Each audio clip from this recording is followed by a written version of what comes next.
خواتین و حضرات، تحت الثری یعنی زمین کی تہ کیا ہے اور اس کے بارے میں اسلامی عقائد کیا ہیں وہ آپ تک پہنچاتے ہیں۔ کچھ ضعیف احادیث ہیں کہ جن میں رسول پاک صلی اللہ علیہ وآلہ وسلم سے سوال کیا گیا کہ زمین کس چیز پر ہے۔ حضرت ابن عمر رضی اللہ تعالیٰ عنہ سے روایت ہے کہ آپ صلی اللہ علیہ وآلہ وسلم نے جواب دیا پانی پر۔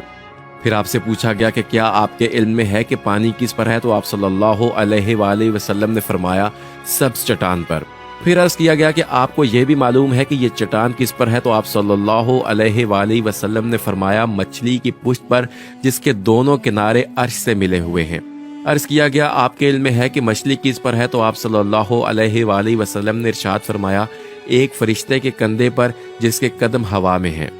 حضرت ابن عمر رضی اللہ تعالیٰ عنہ فرماتے ہیں کہ چوتھی زمین کے اوپر اور تیسری زمین کے نیچے جنات ہیں، اور اگر یہ تمہارے سامنے ظاہر ہو جائیں تو ان کی کثرت تعداد کی وجہ سے ان کے ساتھ سورج کی کچھ روشنی نہ پاؤ گے۔ ان میں ہر زاویے پر خدا کی مہروں میں سے ایک مہر ہے، اور ہر مہر پر فرشتوں میں سے ایک فرشتہ مقرر ہے۔ خدا کے پاس جو فرشتے ہیں ان میں سے ہر روز حق تعالیٰ ایک فرشتہ بھیجتے ہیں تاکہ جو کچھ تیرے پاس ہے اس کی حفاظت کرے۔ حضرت ابن عمر بن العاص رضی اللہ تعالیٰ عنہ سے روایت ہے کہ رسول اللہ صلی اللہ علیہ وآلہ وسلم نے ارشاد فرمایا ہر زمین کے اور جو اس سے ملی ہوئی زمین ہے ان کے درمیان 500 سال کا فاصلہ ہے، اور کچھ دیگر صحابہ کرام فرماتے ہیں کہ حق تعالیٰ نے زمین کو مچھلی پر پیدا فرمایا ہے، اور یہ وہی مچھلی ہے جس کا ذکر اللہ تعالیٰ نے سورہ قلم میں فرمایا ہے، اور مچھلی پانی میں ہے اور پانی ایک چکنی چٹان پر ہے، اور یہ چٹان ایک فرشتے کی پشت پر ہے اور فرشتہ ایک چٹان پر ہے اور چٹان ہوا میں ہے۔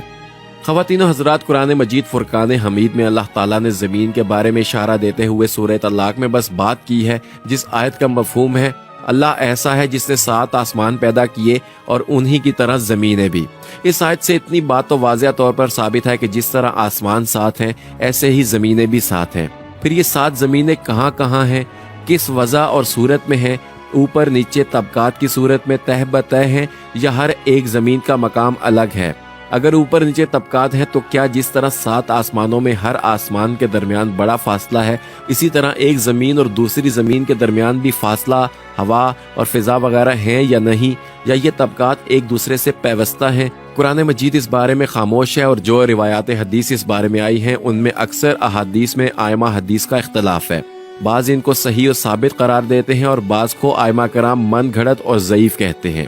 اس لیے محفوظ صورت یہ ہے کہ اس پر ایمان لائیں اور یقین کریں کہ زمینیں بھی آسمانوں کی طرح 7 ہیں، اور سب کو اللہ نے اپنی قدرت کاملہ سے پیدا فرمایا ہے، اور اتنی ہی بات قرآن میں بیان کی گئی ہے۔ لیکن خواتین و حضرات، ایک بات ضرور طے ہے کہ ان چیزوں کی تخلیق سے اللہ تعالیٰ نے عقل مندوں کو غور و فکر کی دعوت دی ہے، اور جن باتوں کا، جن نشانیوں کا اللہ تعالیٰ نے قرآن پاک میں ذکر کیا ہوا ہے ان میں سب سے پہلے زمین و آسمان کی پیدائش کا ذکر ہے۔ الغرض اگر اس بحث کو سمیٹا جائے تو یہ معلوم ہوتا ہے کہ سارے جہانوں کا پیدا کرنے والا ایک اللہ ہے، اور وہی عبادت کا مستحق ہے، اس کے علاوہ کوئی معبود حقیقی نہیں ہے، اور یہ وہ حقیقت ہے جس کی دعوت نہ صرف رسول اللہ صلی اللہ علیہ وآلہ وسلم نے اپنی امت کو دی بلکہ پچھلے تمام انبیاء علیہ السلام کی دعوت اور آسمانی شریعتوں کا اصل محور بھی یہی وحدانیت کی تعلیم رہی ہے۔ اور علوم و سائنس چاہے جتنی بھی ترقی کر لیں، آخر کار وہ اسی نتیجے پر پہنچیں گے کہ جو باتیں قرآن کریم میں اللہ تعالیٰ نے بیان فرما دی ہیں وہی حق پر مبنی ہیں۔